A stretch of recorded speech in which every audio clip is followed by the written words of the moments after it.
Oke, karena waktu sudah pukul 7.11,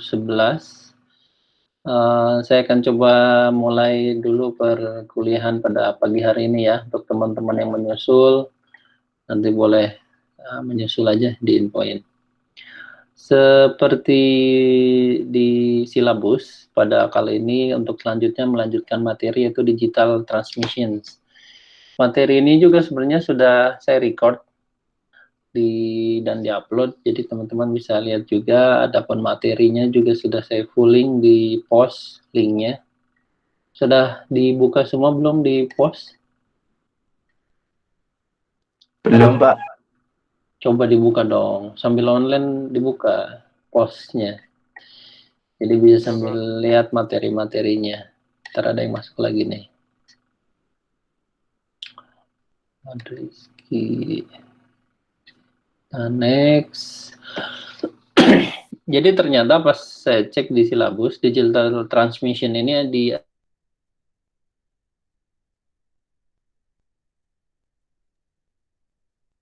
nih, sekarang sama besok. Tapi yang nggak apa-apa, saya sudah share juga di post untuk materi semuanya lengkap. Ada yang masuk lagi. Admit. Alvin Raihan baru masuk. Oke, kita next slide-nya. Objektif pertemuan kali ini hanya ada 3. Tadi informasi disampaikan bahwa ini cuma hanya akan dibagi menjadi 2 sections. Untuk yang pertemuan pertama yaitu definisinya, digital to digital konversi, dan analog to digital konversi. Nah, seperti sudah saya untuk teman-teman yang sudah melihat mengecek di juga sudah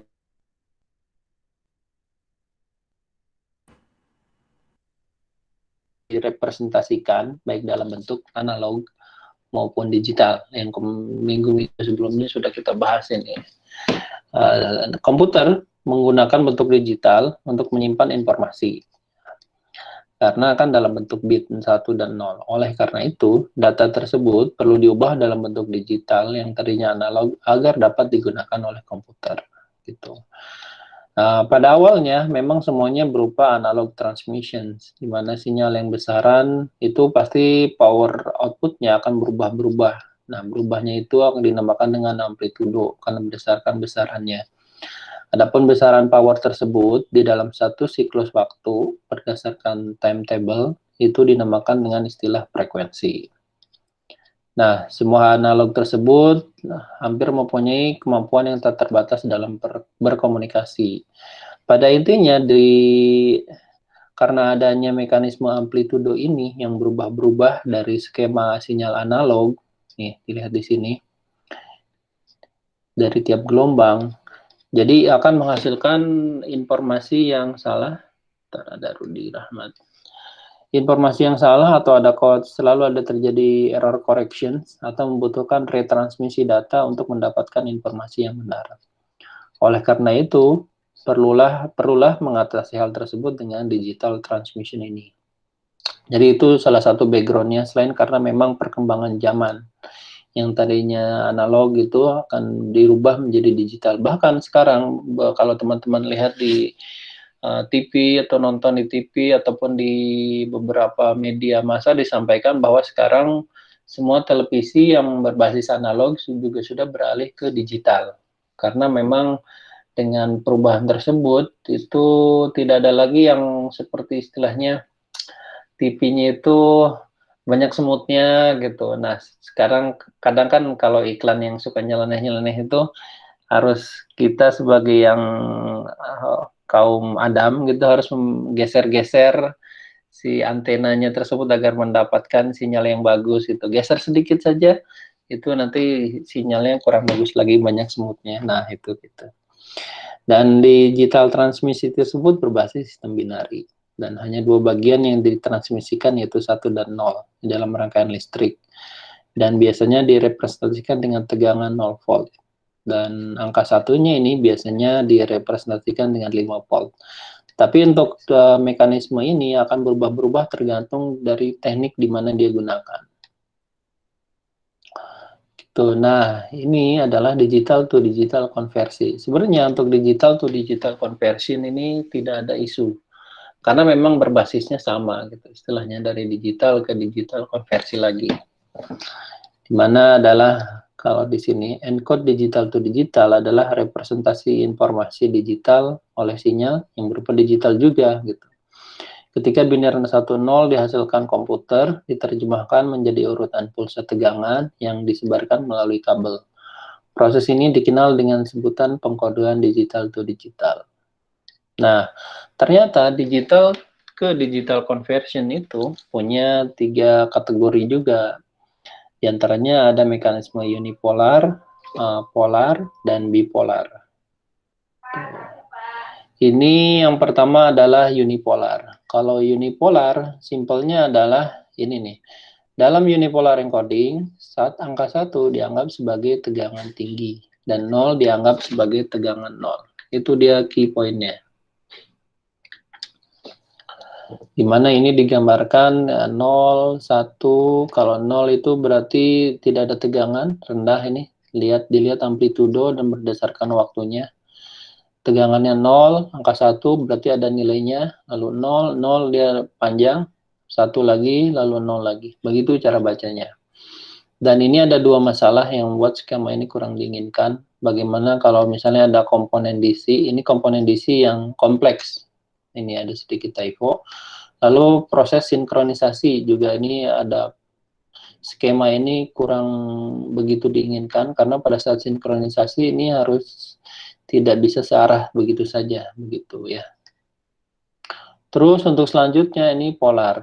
Nah, di polar ini ada 3 turunannya. Yang pertama istilah NRZ, RZ, dan bipase. Kalau pengkodean polar adalah skema pengkodean yang menggunakan 2 level tegangan, yaitu positif dan negatif.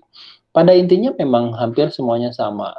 Namun ini kebalikannya terlihat di sini. Kalau di sini bentuknya polar, itu dibentuknya adalah ada seperti ada angka tegangan gitu. Kalau yang satunya malah turun. Kebalikan dengan sistem yang tadi adalah unipolar. Begitu seterusnya. Dan ini perbedaannya kalau untuk di ini NRZ itu non return zero, level sinyalnya direpresentasikan baik positif atau negatif. Ini hanya teknik-tekniknya saja, Mas. Jadi nanti kalau di tugas, di kuis atau saya pertanyaan, apa perbedaan misalnya bipase dengan NRZ? Nah, ini disampaikan. Lalu NRZL juga dengan NRZI, apa bedanya? Walaupun ternyata level sinyal direpresentasikan baik positif maupun negatif. Ini dia jawabannya. Jika bit 0 dan 1, maka tegangannya masing-masing positif dan negatif. Nah, level sinyalnya bergantung pada status bit. Kalau misalnya yang I adalah proses inversi, inversions kebalikannya, dari tegangan yang mewakili 1 bit gitu. Dan skema pengkodean NRZI. Dalam skemanya 0 bit mewakili tidak ada perubahan dan 1 bit mewakili perubahan level tegangan. Lagi-lagi saya sampaikan, untuk teknik diff dari proses komunikasi data ini tidak akan secara langsung teman-teman implementasikan di bidang teknologi informasi, tapi ini hanya sebagai istilahnya teman-teman mengetahui mekanisme dari komunikasi data secara fundamental, gitu ya. Terus selanjutnya ini juga RZ adalah return to zero. Kalau misalnya return to zero ini langsung ke bawahnya. Dalam skema RZ di tengahnya itu setiap interval dia sinyal kembali ke 0. Akan 0 sebagai titik pusat utamanya. Dalam skema RZ, 1 bit diwakili oleh positif ke 0 dan 0 bit diwakili negatif ke 0. Jadi akan semuanya kembali ke 0 titik utamanya. Terus kalau kerugiannya sendiri ini, jika ada dua perubahan sinyal untuk menyandikan 1 bit, katanya karena memang ada 2, jadi berurutan ini. Jadi dia ada transisi. Dia harus memerlukan lebih banyak bandwidth, itu saja dia. Kalau misalnya di RZ ini kekurangannya. Untuk di bipase, skema pengkodeannya di mana sinyal berubah di tengah interval bit, tetapi tidak kembali ke 0. Kalau dia tidak kembali ke 0, tapi di kodenya diimplementasikan dengan dua cara. Ini bukan nama kota, tapi karena memang ditemukan di Manchester sehingga dia menggunakan nama istilah Manchester. Kalau ini langsung ke bawahnya, dalam penggunaan Manchester, transaksi negatif ke positif mewakili biner 1. Sedangkan proses transisi positif ke negatif mewakili 0. Jadi kalau di sini negatif ke positif itu 1. Lalu positif ke negatif itu 0. Jadi proses transisinya. Sedangkan di diferensiasi, dia transisi biner 0 dan tidak ada transisi biner 1. Itu lebih simpel kalau di diferensiasi Manchester. Ada yang Ulfa masuk. Lalu ini bukan bipolar, udah saya edit yang versi di Google Drive-nya, ini tuh bipolar, karena memang ada istilahnya polarisasinya ada dua. Untuk khusus yang utamanya, karena dia positif dan negatif. Satu lagi, 0 itu mewakili dia tidak ada. Level 0 mewakili 0, biner 0, dan biner 1 diwakili dengan positif dan negatif, itu bolak-balik. Dan jika satu bit pertama diwakili oleh amplitudo positif, maka satu bit kedua diwakili tegangan negatif. Satu bit ketiga diwakili amplitudo positif dan seterusnya gitu. Intinya bipolar ini seperti itu. Dan bipolar ini kalau perbedaan di polar itu ada 3 ya, energet, RZ, dan bifase. Kalau di bipolar itu ada 3, AMI, B8ZS, dan HDB3. Ini sudah saya buat untuk skema dari masing-masing definisi dan istilahnya perbandingan dari ketiganya. Jadi karena terlihat di sana, kalau AMI berarti singkatan dari alternate mark inversion. Jadi kalau langsung saja ke keuntungannya, ini komponen DC-nya 0, urutan bit 1S-nya disinkronkan, sedangkan kerugiannya ini tidak memastikan sinkronisasi string panjang 0S bit. Lalu kalau ini dia ketika 80 itu oktav dia dalam binary digitnya, 0 terjadi maka B8ZS mengimplementasikan. Ini ada 8 zero substitutions. Ini banyak dia digunakan di Amerika dan sinkronisasi urutan panjang 0 bit. Kalau ini yang HDB3 itu diadopsinya di Eropa dan Jepang. Nah, biasanya yang di Indonesia itu mengacunya kalau nggak Amerika di Eropa dan Jepang. Tapi tidak menutup kemungkinan kita juga menggunakan AMI. Tapi ini dari level untuk si proses digital to digital konversi saja. Itu hanya menyediakan sinkronisasi panjang 0S bit. Nah, ini gambaran dari AMI B8ZS dan HDB3. Ini perubahannya gitu dari yang 0 ke polarisasinya. Ada yang masuk lagi. Ini akan berubah ke model ini. Nah, dilihatnya perubahannya tuh ini nih. Ini kan plus akan berubah ke sini. Ada violation. Violation itu berarti ada hambatan ataupun berubah perambatan. Ini ada dari plus lalu menjadi ini 000 akan berubah menjadi plus 0001 dan ini akan berubah tergantung dari skemanya. Pada prakteknya di secara hardware ini semuanya udah diatur di level firmware gitu untuk mekanisme proses polarisasi dan bit bitting.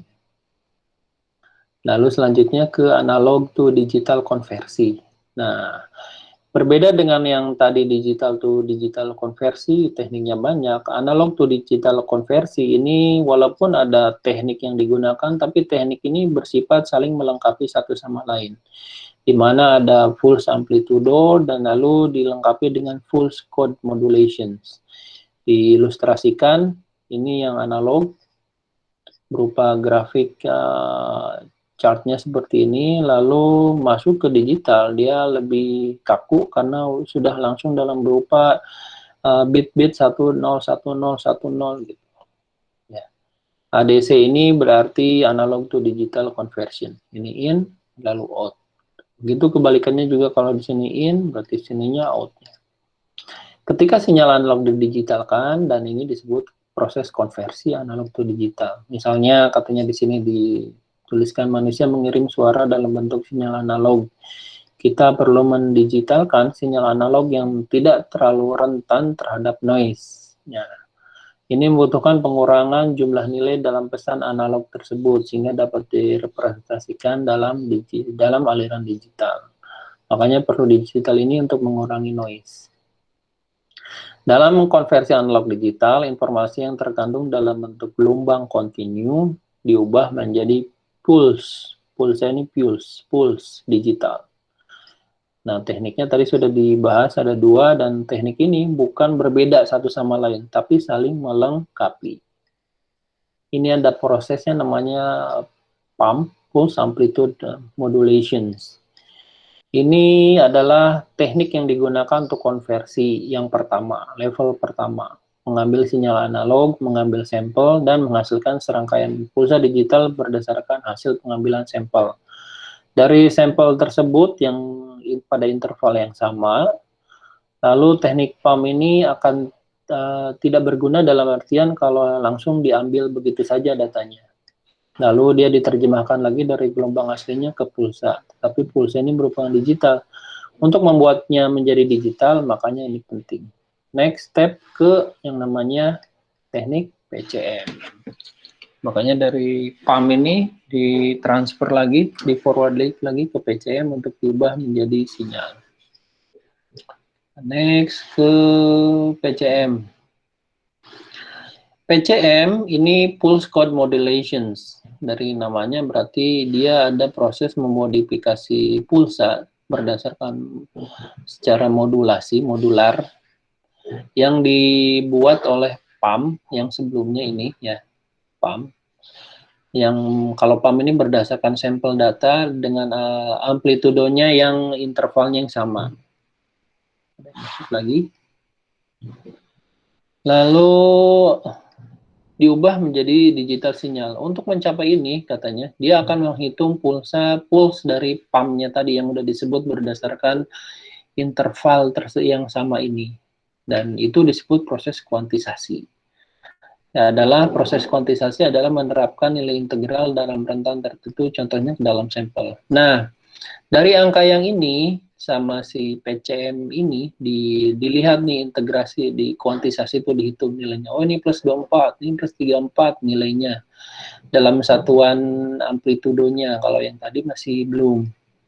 Lalu setelah PCM tersebut yang dari PAM ini dibuat dari 4 proses yang terpisah.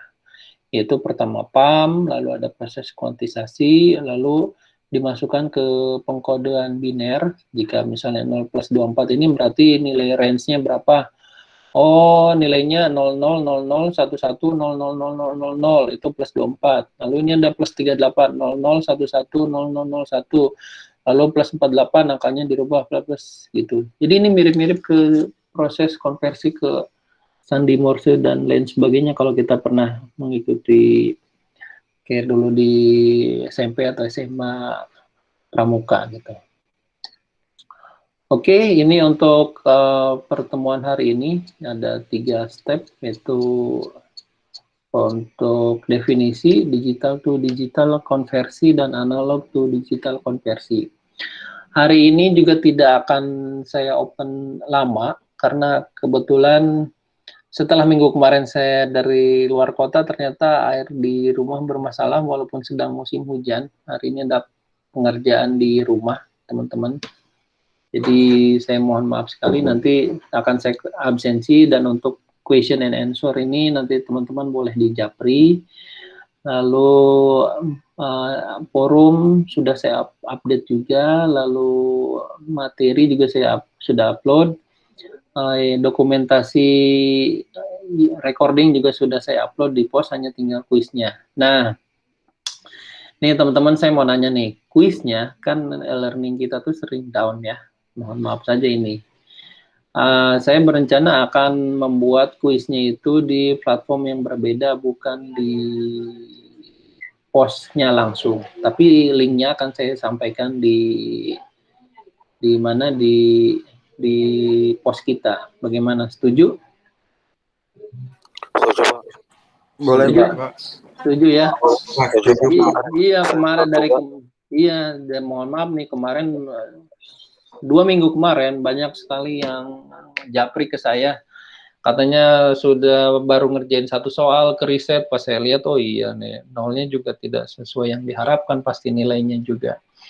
Terus ada beberapa, ternyata yang kuis keempat juga ada yang komplain juga dari kelas ini atau bukan ya. Karena memang sama problemnya, pas dia ngerjain mungkin di siang hari banyak traffic juga yang lain, websitenya tiba-tiba down. Abdul Rauf kenapa live nih? Oh, ada kerjaan kali. Oke, begitu. Nah, nanti akan saya coba buat di platform yang berbeda, linknya akan saya sampaikan di ini. Kalau misalnya ada pertanyaan juga akan saya, istilahnya, linknya tersebut akan saya share juga di WA grup kita. Begitu, ya. Siapa yang belum di absen hari ini? Halo? Saya belum, Pak. Saya belum, Pak. Bentar. Belum, Pak. Oh iya, ini di Google Drive juga saya share materi ini, yang materi lama, ya. Komunikasi digital, ini ada termasuk ini juga keuntungan teknik komunikasi data digital, juga teman-teman bisa baca. Ini ada 45 slide karena ini panjang. Jadi saya akan langsung ke koreksi absensi saja hari ini. Abdurrahman Fauji ada? Siap, hadir, Pak. Hadir. Muhammad Rizky. Halo, Muhammad Rizky ada? Albert ada? Tadi saya lihat ada Albert. Hadir, Pak. Oke, Ridwan Firdaus ada? Hadir, Pak. Al-Fahrul Cahyadi Hadir, ada? Pak. Hadir. Terima kasih. Ya, sama-sama. Alvin Raihan. Hadir, Pak. Ada Nom Mustafid. Ada? Hadir, Pak. Nah, ini ada yang mau masuk lagi. Rasananda baru masuk. Rudi Rahmat. Hadir kan ya? Hadir, Pak. Gasananda nih baru masuk nih. Halo Gasananda. Halo, Pak. Ulfa ada Ulfa? Hadir, Pak. Ini Gasananda baru bangun tidur kayaknya langsung ngeklik handphone. Fajri Sukma Ashari, halo. Ada? Halo Fajri, ada Fajri. Ade Guntur, ada Ade Guntur? Siap, hadir, Pak. Handika Saputra ada? Hadir, Pak. Standby. Yang belum ada saya informasikan Muhammad Rizky dan Fajri Sukma Ashari ya. Oke teman-teman, karena saya mau mandorin ini ada tukang di rumah. Ada problem di air, sumber air kita, sumber air. Jadi di hari ini mohon maaf tidak ada sesi question and answer. Nanti teman-teman boleh sampaikan di Japri ya, nggak apa-apa. Insya Allah akan saya balas teman-teman. Terus nanti kuis sesuai kesepakatan kita akan saya buat di platform yang berbeda. Linknya akan saya sampaikan, akan saya share juga di post ataupun di WAG. Gitu ya, untuk mengantisipasi learning kita yang down. Baik, terima kasih teman-teman atas kehadirannya. Selamat pagi, assalamualaikum warahmatullahi wabarakatuh.